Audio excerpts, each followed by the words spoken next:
우리 함께 같이 나눌 말씀의 본문은 출애굽기 30장 17절부터 21절까지의 말씀입니다. 출애굽기 30장 17절부터 21절까지의 말씀인데요. 우리 얼마 되지 않아서 같이 한 목소리로 함께 봉독하도록 하겠습니다. 제가 가지고 있는 구약 페이지 129면에 있습니다.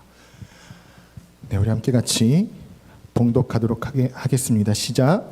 여호와께서 모세에게 말씀하여 이르시되 너는 물두멍을 노스로 만들고 그 받침도 노스로 만들어 씻게 하되 그것을 회막과 제단 사이에 두고 그 속에 물을 담으라. 아론과 그의 아들들이 그 물두멍에서 수족을 씻되 그들이 회막에 들어갈 때에 물로 씻어 죽기를 면할 것이요 제단 가까이 가서 그 직분을 행하여 여호와 앞에 화제를 사를 때에도 그리할지니라. 이같이 그들은 그 수족을 씻어 죽기를 면할지니 이는 그와 그의 자손이 대대로 영원히 지킬 규례리나. 아멘. 네, 이제 성막 여행도 오늘 그리고 다음 주면 이제 끝이 납니다.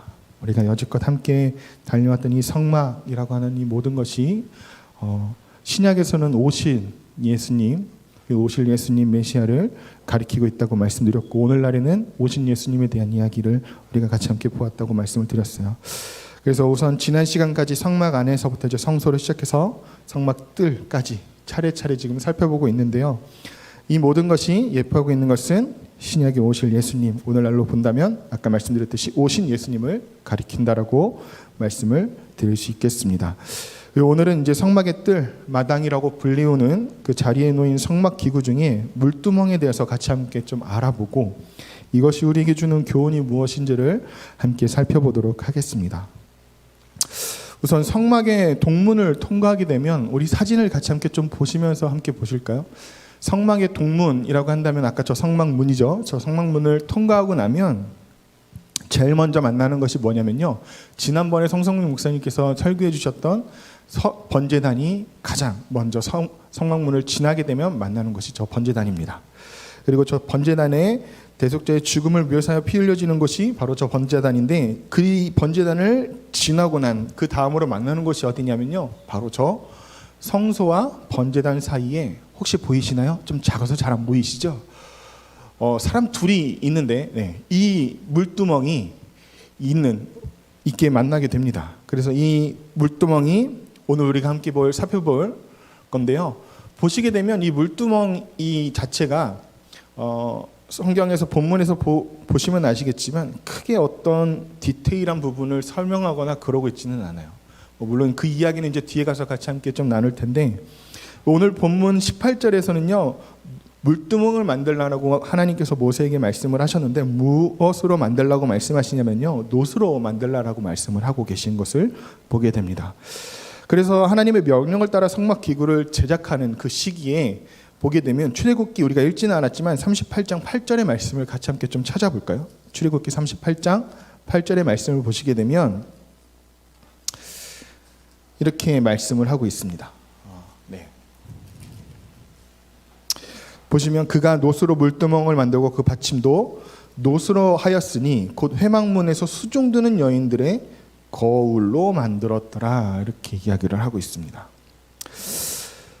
또한 물두멍은요 매우 특이한 부분이 있는데 성막의 모든 기구들에 대해서는 정확한 치수와 형태와 디자인까지도 디테일하게 말씀하셨던 부분들이 있지만 물두멍에서는 그 크기나 무게에 대한 언급도 없고 디테일한 어떤 것을 만들라라고 이렇게 말씀하시지도 않으세요. 그죠? 오늘 우리가 함께 보았던 대로 30장 17절 18절 말씀에 너는 물두멍으로 노스를 만들고 그 받침도 노스로 만들어 씻게 하되 라고 하는 말만 기록되어져 있습니다. 이렇게 만든 물두멍을 성막들에서 번제단과 성소문 사이에 이제 두게 하신 게 하나님의 명령이었고요. 지금 그 물두멍이 있는 그곳이 성막 안에 뜰 성막의 마당이라고 하는 그곳에서 있게 되는 거죠.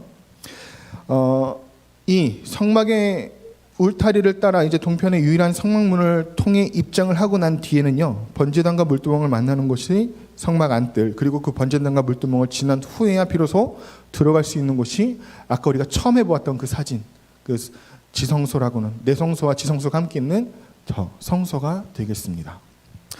그렇다면 오늘 본문의 말씀인 이 물두멍은 오늘 무슨 일을 하던 곳인지 오늘 본문 18절 19절을 같이 함께 다시 한 번 더 읽어보도록 하겠습니다. 18절과 19절입니다. 같이 함께 읽어볼게요. 시작.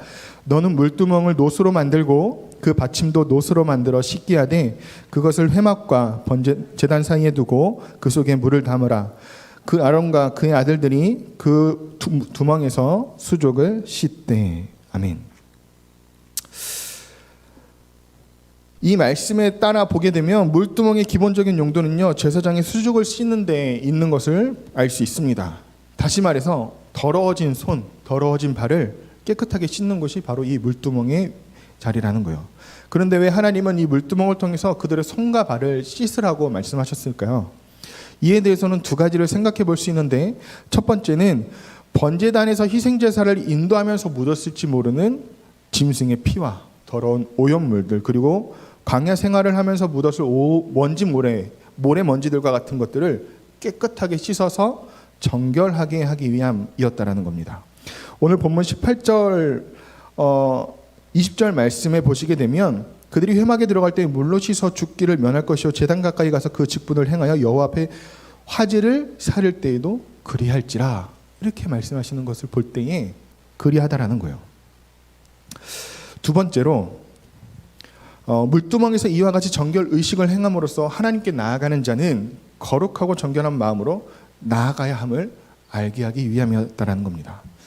따라서 제사장은요, 물두멍을 만날 때마다 그 앞에서 그의 손과 발을 깨끗하게 닦아야만 했고요, 제사장은 번제단을 지나 물두멍을 통과하면 이제 성소로 들어갈 수 있게 되었다라는 거죠. 이 성소는 하나님께서 계시는 곳이죠. 하나님께서 임재하신 곳이고 하나님의 임재를 누리는 곳이 바로 성소입니다. 때문에 누구든지 하나님을 예배하러 나가기 위해서는요, 이처럼 자기 자신을 정결하게 해야 한다는 사실들을 이 물두멍을 통해서 우리들에게 가르쳐주고 있는 겁니다. 특별히 하나님은요, 이 정결 의식에 대하여 엄히 경고하시는데, 아까 제가 말씀드렸던 본문 20절 말씀에 우리 같이 한 번 더 읽어볼까요? 20절 말씀인데요, 같이 함께 읽어보겠습니다. 시작. 그들이 회막에 들어갈 때 물로 씻어 죽기를 면할 것이요. 네, 여기까지만. 그들이 회막에 들어갈 때 물로 씻어 뭐 하기를 면할 것이래요? 죽기를 면할 것이다, 이렇게 이야기합니다. 하나님께서는요, 제사장들에게 엄히 경고하시기를요, 그들이 회막에 들어갈 때나 제단에서 화제를 드릴 때에도 물두멍에서 반드시 물로 씻을 것을 명하셨어요. 본문에서 죽기를 면할 것이다 라고 하는 이 표현을 통해서 반드시 물두멍을 거쳐야 할 것을 하나님께서 강조하신 겁니다. 물로 씻어 죽기를 면하라 라고 하는 이 구절은 실제로 하나님께서 이를 어길 시 엄벌하시겠다라는 의미와 동시에 누구라도 하나님께 나아가고자 할 때는 자신의 정결함과 또 경건함을 잃지 말아야 한다라는 것을 알려주고 있는 거예요. 그리고 이 명령은 누가 지켜야 하는가에 대해서 살펴보게 되면 본문 21절 말씀인데요, 같이 함께 읽어볼까요? 본문 21절의 말씀입니다. 시작. 이같이 그들이 그 수족을 씻어 죽기를 면할지니 이는 그와 그의 자손이 되도록 영원히 지킬 규례니라. 아멘. 여기서 말씀하시는 그들은요, 아론과 그의 후손들인 제사장들을 가리키고 있습니다. 따라서 물두멍은요, 제사장이 성막에 들어갈 때나 번제단에 화제를 드릴 때에 그 물로 그들의 수족을 씻기 위해 준비된 것이 바로 물두멍이다라는 거예요. 앞서 말씀드렸다시피 물두멍의 위치가 어디에 위치해 있죠? 어디와 어디 사이? 번제단과 성소 사이. 그죠? 성막 안뜰에 위치해 있는 게 이제 물두멍인데, 이 성막의 울타리를 지나 유난 동문을 통해서 들어와서 번제단을 통과하고 성소로 들어가기 전에 마주하는 것이 바로 이 물두멍이다라는 거죠. 우리가 여기서 기억해야 될 사실은요, 물두멍의 위치와 물두멍의 주된 용도입니다. 물두멍이 성막 안에서 위치했다라는 것과 물두멍의 주된 용도인 수족을 씻는 것을 우리가 머릿속으로 좀 상상을 한번 해보도록 할게요. 하나님을 예배하기 위해서, 또 하나님과 교제하기 위해서, 또 하나님을 경배하기 위해서 그 백성이 하나님께서 명하신 대로, 하나님께서 부르신 대로 아주 흠없는 희생제물로 삼을 짐승을 데리고 성막으로부터 먼 길을 찾아왔다고 우리가 상상을 한번 해보십시다. 그리고 그 성막의 동문을 통해서 성막 안으로 들어가서 첫 번째로 마주하는 번제단의 희생제물을 잡아서 각을 두고 그 그 피를 담아 제단 사면에 뿌리고 그 피를 제단의 뿔에 바르고 제물을 번제단 위에 불사르는 그 장면들을 우리가 생각해 보고 나서, 그리고 나서 이제 성소로 들어가기 전에 물두멍 앞에서 어떤 일을 해야 할까요? 깨끗하게 더러워진 손과 발을 씻어내야겠죠. 여러분, 우리는 우리를 위하여 대속하신 예수 그리스도를 믿는 그 믿음으로 구원을 받은 사람들입니다. 우리는 예수 그리스도 안에서 하나님의 백성이 되어 그분을 예배하는 자리로 나아왔죠. 그러시죠? 우리는 완전한 성막이신 예수 그리스도 안에 있는 사람들입니다. 다시 말해서 하나님 나라, 이미 임한 우리 안에 이미 임한 하나님의 나라 안에 함께하고 있는 그 하나님의 나라 안에 함께 거하는 하나님의 백성들이다라는 겁니다.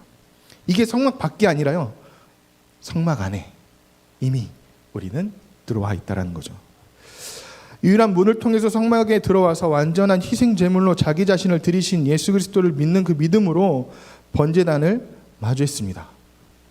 그러나 이것은 우리가 그리스도인으로서 신앙의 여정의 시작일 뿐이다라는 거예요.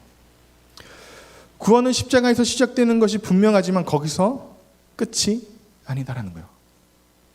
이제 좀 더 뒤에 가서 이제 말씀을 드리겠지만, 우리가 거듭난 성도들은요, 제가 말씀드리고 싶은 것은 이제 계속해서 다음 스텝을 쭉쭉 밟아가야 한다는 거예요. 번제단에서 멈추지 않고 더 나아가 우리가 물두멍을 만날 수 있어야 한다는 겁니다.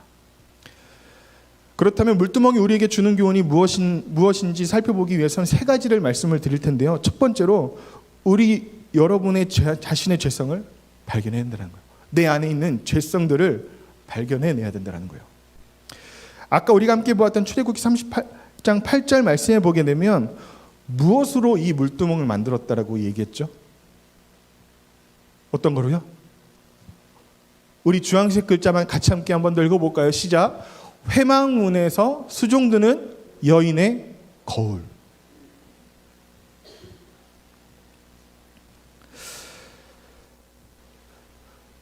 우리가 함께 봉독했던 본문 18절에서 하나님은 물두멍을 노소로 만들라고 말씀하셨고, 이에 명령에 따라 성막기구를 제작하는 장면에서 이 방금 보았던 출애굽기 38장의 8절 말씀에서 물두멍 제작에 필요한 놋을 회막문에 수종들었던 여인들의 거울로 만들었다라고 성경이 기록하고 있어요. 여기서 질문이 하나 생기긴 해요. 사실 제가 원자재를 그때 말씀을 드리면서 어마무지하게 많은 금과 은과, 그죠? 금속들이 많이 들어왔어요. 그러니까 이제 나중 가서 뭐라고 얘기냐면, 만들고도 남을 만큼이 쌓여 있으니까 그만 가져오라고 이제 거부하는 사태까지 일어났던 것들을 말씀을 드렸습니다. 근데 오늘 신기하게도 그 많은 양의 놋이 있었음에도 불구하고 그 놋으로 만들지 않고 오늘 보니까 뭐라고 얘기했냐면, 여인들의 회막에서 수종드는 여인들의 거울로 만들었더라고 얘기해요.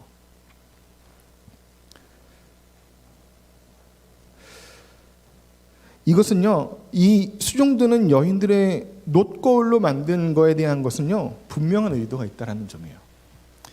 여러분, 거울의 주된 용도가 무엇인가요? 우리가 거울을 보면서 어떻게 해요? 그냥 거울만 보시고 마시나요? 오늘 내 모습은 이렇게 생기고 말았구나. 이러고 마시나요? 그러지 않잖아요. 우리가 거울을 보는 용도는 사실 자기를 꾸미고 자기 아름다움을 더 가꿔가기 위함의 그런 모습으로 우리가 거울을 서로 마주보고 대하죠. 내 옷이 어떤지, 내 머리는 어떤지, 오늘은 좀 아름답게 잘 꾸며졌는지, 아니면 어떻게 내 모습은 이쁜지. 오늘 참 아름다우시네요. 다들 여기 앉아 계신 분들이 아침에 거울 잘 보시고 오셨나 봐요. 아름답게 꾸미고 오신 거 보니까. 네. 거울을 보면서 우리의 그런 모습들을 단정하고 매무새를 다시 한 번 더 가다듬고 하는 게 거울의 용도입니다. 마찬가지로 놋거울을 녹여 만든 물두멍에서 우리가 받아야 될 교훈이 무엇이냐면요, 우리 자신의 본 모습을 발견할 수 있어야 된다는 거예요. 제사장은요, 자신이 지금 제사장이라는 직분을 받았고 그 직분의 시작을 알리는 머리에서부터 흘러넘치도록 거룩한 기름으로 부음 받았던 사람이잖아요. 그리고 다음 주에 이제 성성미 목사님께서 가르쳐 주시겠지만 제사장들이 입는 거룩한 의복까지 입은 자들이 제사장들입니다. 근데 그의 손과 발이 지금 너무나도 더러워진 상태에 있다면 하나님 앞에 나아갈 수가 없잖아요. 하나님께서 말씀하셨던 대로 내 손과 발을 씻어서 죽기를 면하라 말씀하셨는데,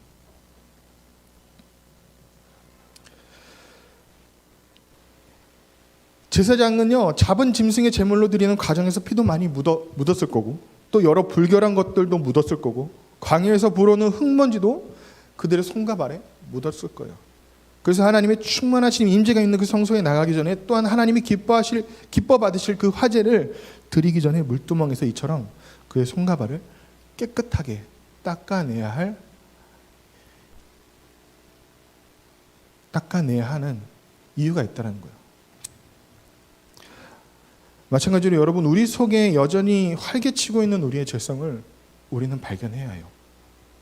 교회를 오래 다녔고 교회에서 직분도 받았고 여러 봉사와 섬김도 하고 또 다른 성도들에게 인정도 받았고 여러분을 포장하고 있는 이런 모든 그런 외적인 것들을 다 하나하나씩 벗어버리고 하나님 앞에 정직하게 마주할 수 있는, 그러고 보니까 생각나는 게 하나 있습니다. 사실 지금 다 결혼하시고 이제 저기 하셨겠지만 연애하실 때 되면 어떠셨어요? 저희 아내도 저한테 항상 얘기하는 게 있는데, 연애할 때, 데이트할 때만큼은 어떻게 합니까? 집에서 있는 자다 일어난 모습으로 만나나요? 그러지 않죠. 어떻게 하셔요? 데이트하러 나가는 그 설렘의 그 순간에 어떻게 하십니까? 만나는 시간 한 1시간 전서부터 막 1시간, 2시간 전서부터 막 연지곤지 찍어 바르고 막 어디는 또 안적이한지 막 살피잖아요.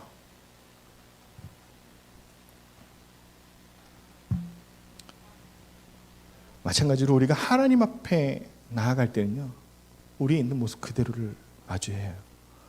막 연지곤지 찍어 발라서 막 얼굴이 막 이쁘고 화려하고 와 누가 봐도 아름답고 사랑스럽다라고 하는 이런 물론 가식적인 표현은 아니겠지만 정말 진심에서 나오는 표현이겠지만 그런 모습 말고도 정말 그 안에 있는 내면의 모습까지도 사랑할 수 있는, 정말 자다 일어난 모습까지도 와 사랑스럽다, 아름답다 할 정도, 그렇게 우리가 하나님 앞에 마주해야 되는 그런 우리의 자신의 모습들이 있어야 된다는 거예요.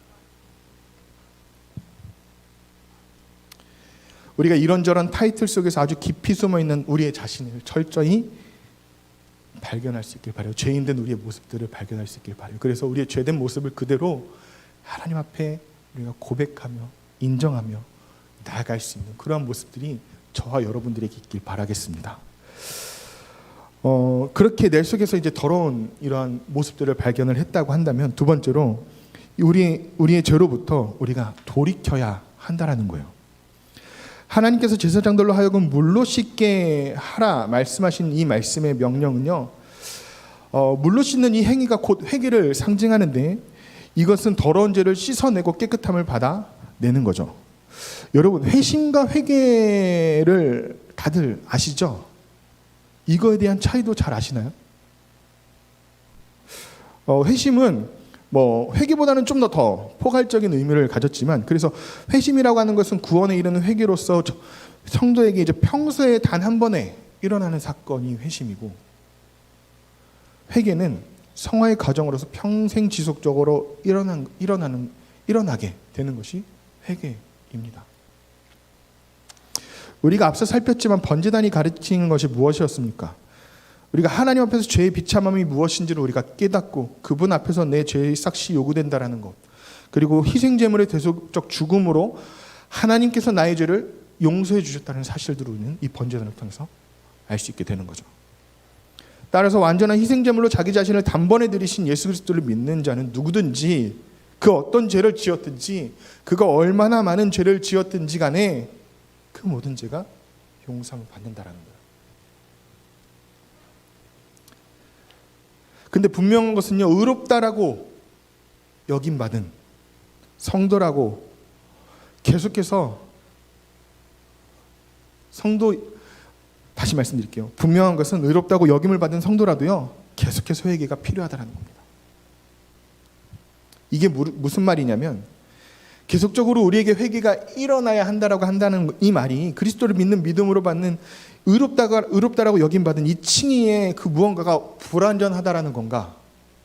이게 아니고, 아니면 우리의 구원이 아직 완성되지 않아서 언제든지 취소될 수 있다라고 하는 말인가? 이게 아니라는 거예요.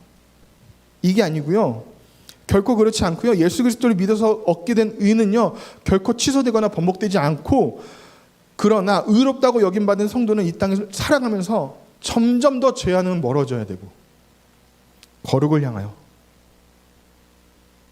내가 거룩하니 너희도 거룩하라고 하신 하나님의 그 말씀에 의해서 그 거룩을 향하여 우리가 나아가는 그 성화의 단계를 한 스텝 한 스텝 밟아가야 한다는 거예요.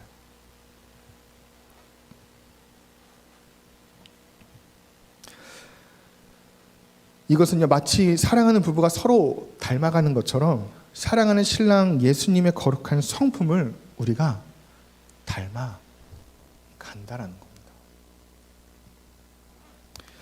여러분, 칭의만 있고 성화 없는 성도는 있을 수 없어요. 성화는 있는데 칭의가 없는 성도도 있을 수 없습니다. 칭의와 성화는 항상 같이 가게 되어 있어요. 마찬가지로 회심한 성도라도요, 회개가 늘 필요해요. 우리가 예수 그리스도를 믿어 구원받은 성도라면요, 매 순간 짓는 죄에 대하여 우리가 정결한 회개, 늘 하나님의 말씀 앞에 우리가 돌이켜야 되는, 그래서 거룩을 향하여 한 스텝 한 스텝 더욱더 밟아 나아가야 되는 그런 일들이 일어나야만 한다는 겁니다. 제사장들은요, 물두멍에 담긴 깨끗한 물로 그들의 수족을 씻었습니다. 오늘날 우리가 살아가는 우리는요, 무엇으로 우리 자신을 깨끗하게 씻을 수 있을까요? 구약시대 때는 물두멍이 있어서 그 물에 손과 발을 씻었으면 돼요. 근데 우리는 무엇으로 씻을 수 있냐고요? 우리는 무엇으로부터 돌이킬 수 있냐고요? 어떻게 돌이킬 수 있는 거예요? 앞서 이미 다 말씀을 드렸는데 뭘까요? 말씀. 하나님의 이 말씀을 가지고 우리는 그 모든 죄로부터 씻음받고 돌이킬 수 있는 그런 은혜가 있게 되는 겁니다. 에베소서 5장 26절 말씀을 보니까 이렇게 기록하고 있어요. 함께 우리 화면을 보면서 같이 함께 볼까요? 원래 찾아보시면 참 너무 좋은데 한번 찾아봐 주실래요? 그러면 에베소서 5장 26절입니다. 우리 좀 찾아서 함께 같이 읽어보겠습니다. 제가 화면을 준비해놨는데,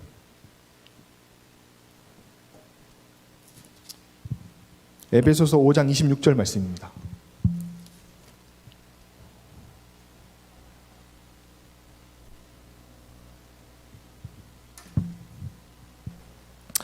함께 찾으셨으면 같이 함께 읽어볼게요. 시작. 이는 곧 물로 씻어 말씀으로 깨끗하게 하사 거룩하게 하시고. 우리의 죄악되는 행실을 발견하고 그 죄악을 물로 씻듯이 깨끗하게 하시는 것이 바로 무엇이라고 말씀하시냐면 하나님의 말씀이다라는 거예요. 여러분, 하나님께서는 말씀을 통해서 또한 말씀 가운데 역사하셔서 우리로 하여금 죄를 고백하게 하시고요, 깨끗하게 하시면서 하나님의 그 말씀을 따라 살아가도록 우리를 돌이키게 하신다는 겁니다. 이것이 바로 회개예요. 그러면 세 번째로 항상 죄로부터 우리가 돌이키기에 힘써야 되는데, 20절 말씀에 보니까 뭐라고 기록하냐면 씻어 죽기를 면하라라고 말씀하고 있어요. 그렇다면 제사장들은 언제 씻어야 할까요? 아까 우리가 살펴보았죠. 두 가지의 상황들을 살펴보았는데, 첫 번째로는 언제죠? 성소에 들어갈 때, 그리고 여호와 앞에 화제를 살을 때, 이 두 번이었어요. 이는 곧 제사장의 직무와 연결이 되는데요, 제사장이 그 직무를 감당할 때 물두멍에서 씻지 않는다면요, 그는 반드시 죽음을 면치 못하게 되어 있습니다. 그러나 그가 물두멍의 물로 깨끗하게 수족을 씻는다면 20절에서도 21절에서도 반복해서도 강조하지만 그가 죽음을 면하게 될 것이다 라고 말씀하고 있는 것처럼 그가 죽음을 면하게 되는 일들이 일어나게 되죠. 여러분, 우리가 죽음에 대해 생각할 때요, 총 세 가지의 죽음이 있습니다. 하나는요, 아담의 범죄로 인한 세상에 세 가지의 죽음이 찾아왔는데요. 첫 번째로는요, 육체적인 죽음이에요. 두 번째로는요, 이 죄로 인하여 하나님과의 관계가 단절되는 영적인 죽음이 찾아왔어요. 마지막 세 번째는 어떤 죽음이냐면 하나님의 진노의 심판을 맞게 되는 영원한 죽음이 우리들 앞에 놓여져 있습니다. 두 번째, 세 번째와 비교할 때 육체적인 죽음은 첫 번째, 육체적인 이 죽음은 별거 아무것도 아닌 것처럼 보여요. 진정한 죽음이란 하나님과의 단절되는 영적 죽음이기 때문에, 그리고 하나님의 진노 앞에서 영원토록 받게 되는 영원한 형벌. 다시 말해서 하나님과의 관계가 단절된, 하나님과의 교제가 없는 영혼은요, 죽은 것이나 마찬가지다라는 거예요.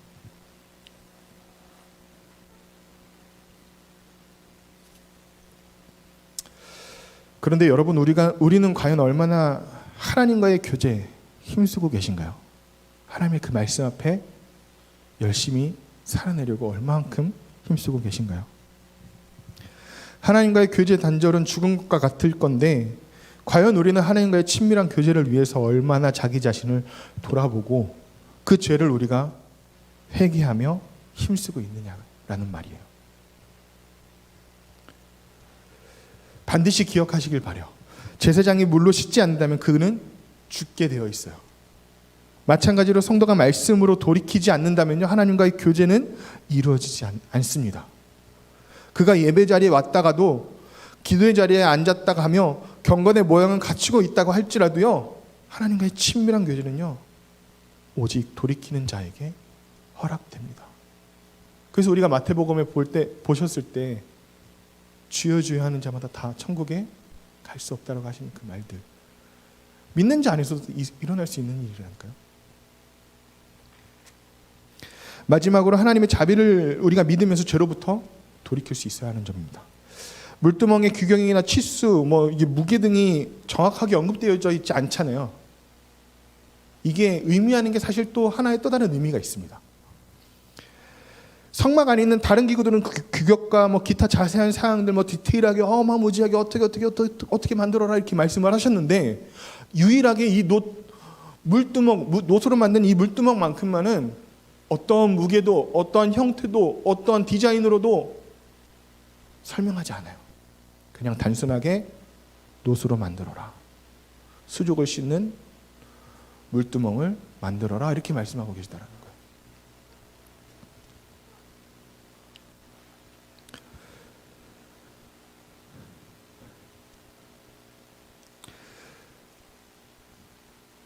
왜 그렇게 하셨냐면요, 이 물두멍의 규격과 그 안에 담을 수 있는 물의 양이 사실 인간이 보았을 땐 그냥 손과 발만 씻을 수 있는 물의 양이면 충분할 것 같잖아요. 근데 이 양이 인간으로 정해놓기에는 굉장히 한계가 있습니다. 그렇지만 이 물두멍에 대한 그 어떠한 깊이나 이런 것을 말씀하시지 않는 이유는 하나님의 자비와 긍휼이 그만큼 차고 넘쳐난다라는 것을 의미해주고 있다는 거예요. 인간이 이것을 만들긴 했지만 그 안에 물이 계속적으로 담겨져야 되는 그러한 모습들은 하나님의 자비와 긍휼을 보여주고 계신다는 사실입니다. 마찬가지로 이 땅을 살아가는 우리가 지금까지 살펴보았던 물두멍이 주는 교훈대로 하나님 앞에 우리의 자신의 죄를 발견하고 우리 자신의 죄를 고백하고 우리가 항상 죄로부터 돌이키기에 힘쓰되 하나님의 자비와 긍휼이 무한하심을 믿으면서 우리는 하나님 앞에 한 스텝 한 스텝 더 나아갈 수 있어야 하는 거예요. 이사야서 55장 7절 말씀을 보니까요, 악인은 그의 길을 불의한 자는 그의 생각을 버리고 여호와께 돌아오라. 그리하면 그가 긍휼히 여기시리라. 우리 하나님께로 돌아오라. 그가 너그럽게 용서하리라 말씀합니다. 또 잠언서 28장 13절 말씀을 보게 되면 자기의 죄를 숨기는 자는 형통하지 못하나 죄를 자복하고 버리는 자는 불쌍히 여김을 받으리라 말씀하고 있습니다. 하나님은요, 사죄의 은총은 한이 없어 진실로 회개하는 자에게, 하나님의 그 죄로부터 돌이키는 자에게 그 어떤 죄도 용서해 주시고요, 그 죄가 너무나도 많아서 하나님 앞에 다 그 많은 죄를 다 고한다 할지라도 그 많은 것들 또한 하나님께서 어떻게 하신다고요? 용서해 주신다라고. 하나님은 그 모든 우리 인간이 가지고 있는 그 한계의 숫자만큼의 죄를 짓는다 할지라도 하나님은 그 죄의 한계만큼을 뛰어넘으셔서 그것을 용서하시기에 충분하신 하나님이시다라는 사실들을 보여주고 있는 겁니다.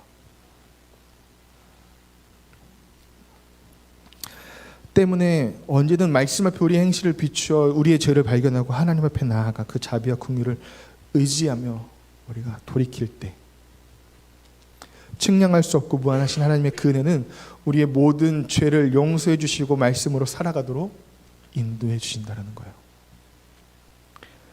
우리가 함께 아까 불렸던 찬송가 가사 혹시 기억하시죠? 그 크신 하나님의 사랑 3절에 있는 가사인데요.